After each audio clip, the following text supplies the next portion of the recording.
Israël reconnaît le Somaliland, mais à quel prix politique et diplomatique?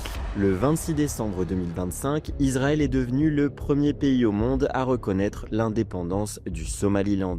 Un événement historique, mais aussi un pari extrêmement risqué. Le Somaliland proclame son indépendance en 1991. Institutions, élections, monnaie, armée, mais pourtant aucun pays ne veut reconnaître cet État, enfin jusqu'à il y a quelques jours et l'annonce de Benjamin Netanyahou. Pendant ce temps, la Somalie reste fragilisée par les violences d'Al-Shabaab, la corruption et l'instabilité chronique.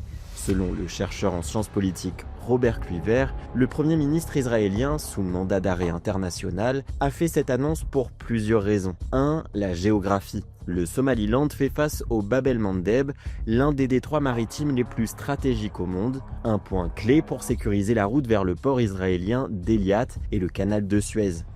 2. Un rééquilibrage régional. Cette reconnaissance pourrait fragiliser les positions de l'Iran, des Houthis au Yémen, mais aussi de la Turquie et du Qatar. Et en arrière-plan, l'hypothèse explosive d'un accueil forcé de déportés palestiniens. L'Union africaine, l'Égypte, la Turquie crient à la violation des frontières. En face, les Émirats arabes unis, l'Éthiopie, le Kenya se taisent mais observent. Et les États-Unis?